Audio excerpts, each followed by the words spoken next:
अरे यार प्रमोद, आवाज आपको मेरी मिल रही है? संपर्क उनसे अभी नहीं हो पाया, लौटेंगे उनके पास। लेकिन 2 घंटे तकरीबन पूछताछ गुरुवार के दिन हुई थी और अब सिलसिला शुरू होने वाला है सवाल जवाब का। आज की ये पूछताछ कितनी लंबी चलती है और आज किन नए सवालों के साथ एनसीबी तैयार है, क्या क्वेश्चनर का हिस्सा है, क्या कौन कौन से सवाल क्वेश्चनर का इस बार हिस्सा है, ये हम आपको बताएंगे। हमारे सहयोगी लगातार वहां मौजूद हैं। प्रमोद, आप बताएं कि कौन कौन से सवालों का सामना करना होगा आज अनन्या पांडे को, और अनन्या पांडे के साथ क्या उनके पिता चंकी पांडे भी आए हुए हैं? बिल्कुल, करीब 2:20 पे अनन्या पांडे अपने पिता चंकी पांडे के साथ एनसीबी के इसी जोनल ऑफिस में पहुंची है। 11 बजे का हालांकि समय दिया गया था, लेकिन करीब 2:20 पे पहुंची है, अपने पिता के साथ है और काफी करीब से उनके एक्सप्रेशन जो है हमारे सहयोगी राकेश न देखे हैं, उनसे बात करते हैं। राकेश, जब पास गए थे तो अनन्या के एक्सप्रेशन क्या थे, उनके पिता चंकी पांडे, उनके चेहरे पे किस तरीके के भाव थे? देखिए, मैंने 2 से 3 बार कोशिश की कि हम अनन्या से जो है उनका पक्ष जान सके, और अनन्या से जब बात करने की कोशिश की, अनन्या बिल्कुल एकदम सुन सी खड़ी हुई थी, जैसे कि उनका कोई ध्यान नहीं, उन्हें कोई बात समझ में नहीं आ गई हो या उन्हें कोई बात सुनाई ना दे गई हो। इस तरीके की कोई बॉडी लैंग्वेज थी, उन्होंने किसी भी सवाल का कोई जवाब नहीं दिया। उनका ध्यान बस अपने पिता की तरफ था, और जैसे ही चंकी पांडे गाड़ी से उतरे तो वो ऐसे नजर आ रहे थे जैसे कि बहुत ज्यादा चिंता में है, या देर रात अगर कोई सोया ना हो तो जिस तरीके से वो टेंस दिखाई देता है वैसे। तो दोनों ही उसके बाद में शांति से जो है सीढ़ियों के रास्ते वे ऊपर चले गए। 3री मंजिल पर दफ्तर है। बॉडी लैंग्वेज से जो पता चल रहा था कि जैसे कि फैमिली जो है बहुत ज्यादा टेंस है। लेकिन आज अनन्या पांडे यहाँ पर पहुंची है, कई सारे सवालों का जवाब देना है। मैं आपको प्रमोद ये भी बता दूं कि सूत्रों से जो हमें जानकारी मिल गई उसके मुताबिक एक शख्स जिसे आज सुबह तड़के हिरासत में लिया गया है, अब उससे भी जो है पूछताछ आमने सामने बिठा करके आज हो सकती है। अच्छा, कन्फ्रंट कराया जा सकता है कि कभी उसने अनन्या को किसी तरीके की ड्रग दी है या नहीं दी है, या किसी कांटेक्ट में वो रहा है। आज अनन्या के चेहरे को एक्सप्रेशन देख के ऐसा लग रहा था कि कोई डर खाया जा रहा है, कि कोई ऐसा राज है जो सामने आ सकता है। मैं ये कहूंगा कि ये डर तो नहीं, लेकिन एक एजेंसी को फेस करने को लेकर जिसे आप नर्वसनेस कहते हैं, मैं कहता हूं नर्वसनेस जो है वो एक सही शब्द होगा अनन्या के लिए, क्योंकि इस कम एज में एनसीबी जैसी सेंट्रल एजेंसी का कभी ना कभी सामना किया, और जिस तरीके के आरोप लगे हैं, जिस तरीके का ये पूरा स्वाभाविक मामला है। लेकिन प्रमोद, आप राकेश से पूछिए कि जिससे आमने सामने पूछताछ हो सकती है, जो ड्रग पैडलर सामने हो सकता है, क्या वो इस वक्त एनसीबी के दफ्तर के भीतर है, क्या वो है वहां पर? ये बताइए, जिस ड्रग पैडलर को हिरासत में लिया है आज सुबह ही, उससे क्या कन्फ्रंट कराया जा सकता है अनन्या को? और अगर अनन्या को कन्फ्रंट कराएंगे तो क्या ऐसे ग्राउंड जो है एनसीबी के पास होंगे कि जो अनन्या ने जो दावा किया था कल 2 घंटे की पूछताछ में, उसने कहा था कि हाँ ड्रग्स को लेने को चैट उसने जरूर किया, लेकिन उसने कभी खरीदी नहीं है और कभी आर्यन को ड्रग्स पहुंचाई नहीं है। ठीक तरीके से वो निकल गई थी क्योंकि उसके पोजीशन से नहीं मिला।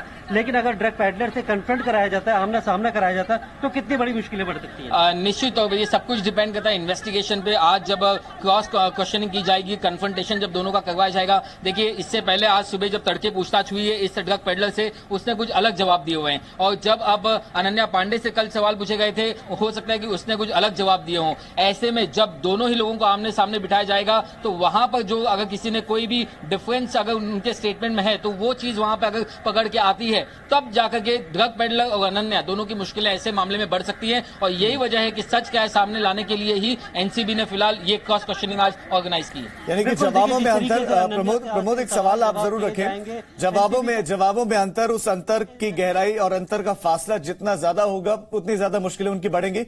लेकिन आप ये बताएं कि क्या आर्यन और अनन्या के आमने सामने की पूछताछ आने वाले दिनों में हो सकती है? अगर ड्रग पेडलर के सामने ऐसी पूछताछ हो सकती है या करवाई जा सकती है, तो ऐसा आर्यन और अनन्या के बीच में क्या करवाया जा सकता है आमने सामने की बातचीत? देखिए, आर्यन क्योंकि 30 अक्टूबर तक जुडिशियल कस्टडी में है और अनन्या जो है उससे सिर्फ समन देके अभी पूछताछ की जा रही है। अनन्या के पास से कोई भी रिकवरी नहीं हुई है और कोई ऐसा सबूत नहीं मिला है कि अनन्या ने कभी ड्रग्स खरीदी है या फिर आर्यन को पहुंचाई है। अनन्या ने सिर्फ ये बात मानी है कि हाँ उसने ड्रग्स खरीदने की बात कही थी, दिलवाने की बात कही थी, लेकिन वो सिर्फ एक मजाक था, क्योंकि एनडीपीएस एक्ट में ड्रग्स खरीदना, ड्रग्स रखना, ड्रग्स का सेवन करना ये कानूनन जुर्म है। लेकिन ड्रग्स खरीदने की बात सोचना या ये कभी ड्रग्स खरीदने की किसी को प्रॉमिस करना, ये एनडीपीएस एक्ट में जुर्म की कैटेगरी में नहीं आता।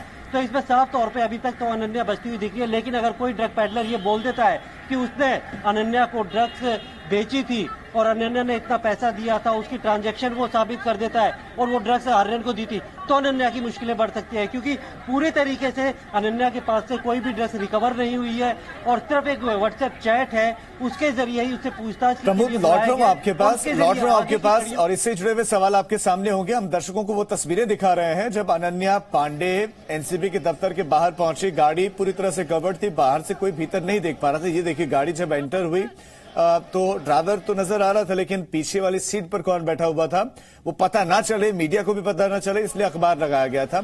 अमूमन ऐसा होता नहीं है, कल भी ऐसा नहीं था, क्योंकि कल पिक्चर्स क्लिक हो गई थी तो अनन्या और फैमिली नहीं चाह रही होंगी कि तस्वीर इस तरह से आए। लेकिन जब गाड़ी से निकली तो मास्क था फेस पर, वही चश्मा लगाया हुआ था, फिर उसी तरह की ड्रेस जैसे कल देखने को मिली थी।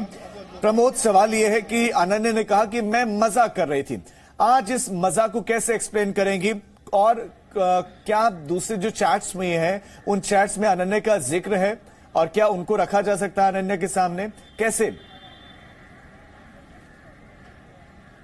देखिए, इस सवाल का जवाब हम राकेश से जानते हैं जो शुरू से इस केस को कवर कर रहे हैं। राकेश, ये बताइए, अनन्या ने बड़ी सफाई से ये बोल दिया कि उसने सिर्फ मजाक किया था, उसने चैट की बात तो मान ली है, लेकिन उसके पास से कोई रिकवरी नहीं है। ऐसे में अब एनसीबी के सामने क्या चुनौती होगी कि ये साबित करना कि अनन्या जो है इस ड्रग्स सिंडिकेट का एक हिस्सा है, वो भी ड्रग्स खरीदती थी, लेकिन उसको साबित करने के लिए अब एनसीबी के पास क्या क्या तरीके होंगे और वो किस तरीके से अपनी रणनीति बनाएगी? देखिए, इसमें आपको 2-3 जो एंगल्स है उसको ध्यान में रखना चाहिए। सबसे पहले तो ये कि अभी इस मौके पर एनसीबी किसी को भी क्लीन चिट नहीं दे गई है, ना वो कह गई कि ये आप दोषी है, फिलहाल उनकी इन्वेस्टिगेशन चल रही है। ऐसे में अगर मान लीजिए कि अनन्या पांडे के पास से अगर इस तरीके के कोई सबूत अगर उसके खिलाफ नहीं भी मिलते हैं तो अनन्या पांडे क्या इस पूरे मामले में एक अहम गवाह साबित हो सकती हैं। अगर वो एक अहम गवाह साबित होती हैं तो आप इसका सीधा मतलब ये निकाल सकते हैं कि आर्यन खान के लिए मुश्किलें जो है आने वाले हफ्ते में और बढ़ेंगी, क्योंकि मामला बॉम्बे हाईकोर्ट में है, जमानत याचिका वहां पर पेंडिंग है, एनसीबी वहां पर भी जमानत का विरोध करने वाली है और ऐसे में वो तमाम नए सबूत, नए गवाहों को वहां पेश करेगी और बताएगी कि किस तरीके से अभी भी आर्यन खान को जमानत दिया जाना सही नहीं होगा। अगर उन्हें जमानत पर रिहा किया जाता है तो तमाम जो दूसरे गवाह हैं उन्हें वो प्रभावित कर सकते हैं, सबूतों को छेड़छाड़ कर सकते हैं। तो उस नजरिए से अगर आप देखें तो अनन्या पांडे से जो पूछताछ है वो वैसे भी अहम हो जाती है। जहां तक सवाल है उनके संदिग्ध भूमिका को लेकर के, तो इस मामले में भले ही अभी कोई एविडेंस जो सामने नजर नहीं आ रहा है, लेकिन एनसीबी के जो सूत्र हैं वो लगातार बता रहे हैं कि उनके पास सिर्फ एक व्हाट्सएप चैट नहीं बल्कि उनके पास मल्टीपल और भी लीड्स हैं। और ऐसे में जब वो बाकी के लीड्स को अगर वो कनेक्ट करते हैं और उसके बाद में पूछताछ से अगर कोई मिसिंग डॉट्स अगर वो अनन्या पांडे के साथ जोड़ पाते हैं तो निश्चित तौर में अनन्या पांडे की मुश्किलें इस मामले में बढ़ सकती हैं, क्योंकि सिर्फ एक व्हाट्सएप चैट के बिना पर ही छापेमारी नहीं की गई थी, ऐसा सूत्रों का दावा है। उनका कहना है कि आर्यन खान की चैट में तो बात सामने आई, लेकिन आप यहां पर देखिए अरबाज मर्चेंट, आर्यन खान, अनन्या पांडे एक ही स्कूल से बिलोंग करते हैं, लंबे समय से दोस्ती रखते हैं, तो हो सकता है कि अरबाज मर्चेंट के जो ड्रग पेडलर्स के साथ कनेक्शन की बात सामने आई है उसमें भी कहीं ना कहीं कनेक्शन जो है अगर वो अनन्या पांडे से जुड़ता है तो मुश्किलें बढ़ सकती हैं। तो कुल मिलाकर के फिलहाल एनसीबी का कहना है कि उनके पिटारे में अभी बहुत कुछ है जो निकलना बाकी है, जो सार्वजनिक होना बाकी है और थोड़ा सा इंतजार करना होगा जांच पूरी होने का, तब ये पूरी तस्वीर साफ हो पाएगी। प्रमोद, माना कि एनसीबी के पास बहुत सारी लीड्स होंगी आर्यन को लेकर, लेकिन एक सवाल यह है कि व्हाट्सएप चैट कितना बड़ा प्रमाण होगा? अगर व्हाट्सएप चैट के आधार पर सवाल जब रखे गए तो वो तो कह रहे हैं मजाक कर रहे हैं, मैं तो मजाक कर रही थी, और ऐसे ही सारे सवालों के जवाब दे दिए, तो फिर इसको कोर्ट में कैसे प्रूव किया जाएगा? क्योंकि अगर उन्होंने नकार दिया तो फिर उस परिस्थिति में एनसीबी के पास क्या होगा? देखिए, बिल्कुल, अगर हम व्हाट्सएप चैट की बात करें तो व्हाट्सएप चैट के जरिए किसी को भी आप गुनहगार नहीं ठहरा सकते।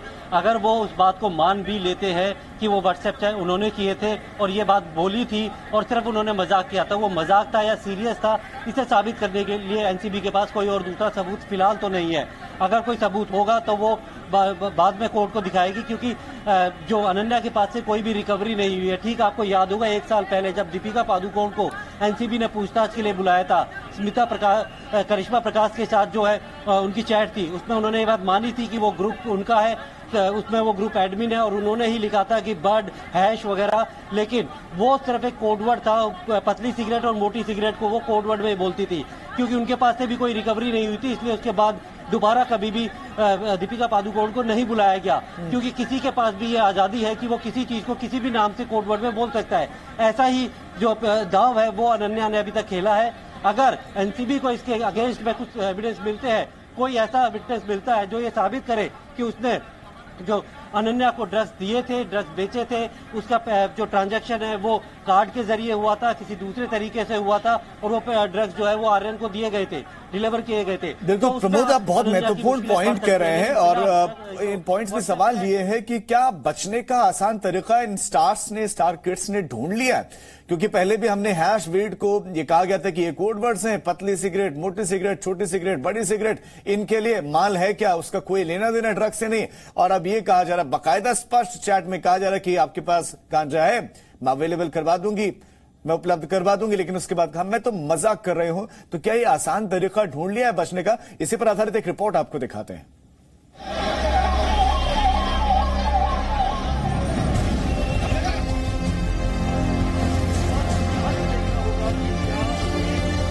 आर्यन पर भी गिरी गाज, अनन्या पर भी आई आंच।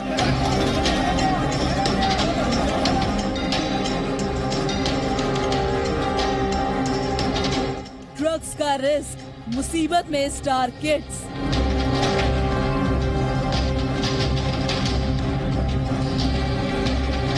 व्हाट्सएप ने खोली पोल, आर्यन की चैट में अनन्या का भी रोल।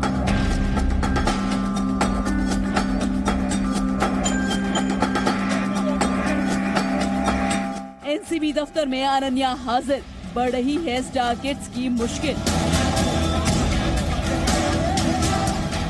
आर्यन अनन्या हुए शिकार, एनसीबी अब किस पर करेगी अगला वार?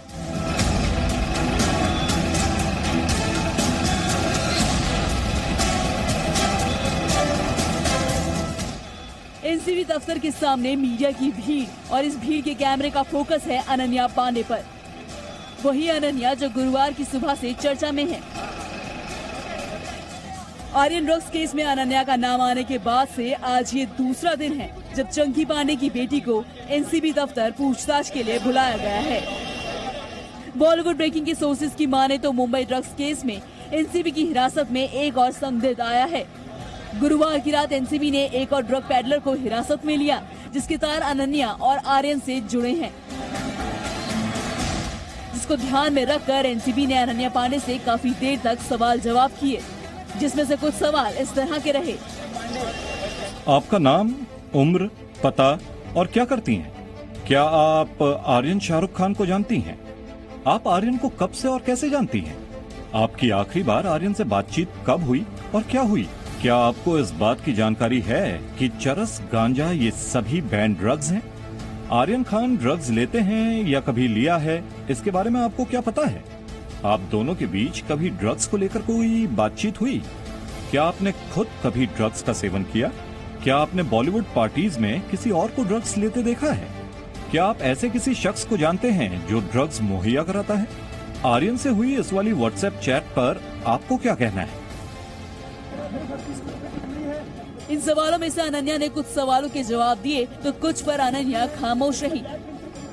इतना ही नहीं, सूत्रों की माने तो जिन चैट्स का हवाला देकर एनसीबी अनन्या पांडे से पूछताछ कर रही है, वो आर्यन खान और अनन्या पांडे के बीच में है। इन व्हाट्सएप चैट में आर्यन खान और अनन्या पांडे गांजा के बारे में बात कर रहे हैं। आर्यन खान अनन्या पांडे से पूछता है कि क्या कुछ अरेंज हो सकता है। इस पर अनन्या पांडे का जवाब आता है, शी विल अरेंज। एनसीबी सूत्रों के मुताबिक जब अनन्या पांडे से इस बारे में गुरुवार को पूछताछ की गई तो अनन्या का कहना था कि वो आर्यन खान के साथ मजाक कर रही थी। इस चैट के अलावा भी एनसीबी के पास कई ऐसे चैट्स हैं जिसमें दोनों अलग अलग मौकों पर नारकोटिक सब्सटेंस के बारे में बात कर रहे हैं। कल और आज अनन्या से होने वाली पूछताछ के बाद एनसीबी अपनी रिपोर्ट तैयार करेगी कि आखिर अनन्या ने सच कहा या झूठ। तो कुछ सवालों के जवाब दिए तो कुछ सवालों पर खामोशी, चुप्पी साधी रही अनन्या पांडे। वो कौन कौन से सवाल थे जिन पर उन्होंने चुप्पी साधी रही, हम अपने सहयोगी से पूछेंगे। लेकिन जो 5 बड़े ड्रग्स केस में खुलासे हुए हैं वो आपको बताते हैं। आर्यन और अनन्या के बीच में ड्रग चैट में बड़ा खुलासा हुआ है। चैट में आर्यन खान ने अनन्या से गांजे की मांग की थी, सूत्रों के हवाले से यह जानकारी है। और आर्यन के लिए अनन्या पांडे ने ही गांजा अरेंज करवाया था। अनन्या पांडे ने ही आर्यन को गांजा अरेंज करके दिया था। और एनसीबी को अनन्या ने बताया कि मैं मजाक कर रही थी। एनसीबी ने यही सवाल पूछे, इसी चैट से जुड़े हुए सवाल पूछे कि आप उसमें आर्यन मांग रहे हैं गांजा और आपने कहा कि मैं अरेंज कर रही हूं, तो आप कह रहे हैं कि मैं मजाक। उस पर जवाब दिया अनन्या ने कि मैं मजाक कर रही थी। प्रमोद लगातार हमारे साथ बने। प्रमोद, ड्रग्स का क्या अनन्या पांडे ने सेवन किया, सवाल जब रखा गया तो इसका जवाब क्या था और कौन कौन से सवाल थे जिन पर चुप्पी थी, खामोशी थी अनन्या की?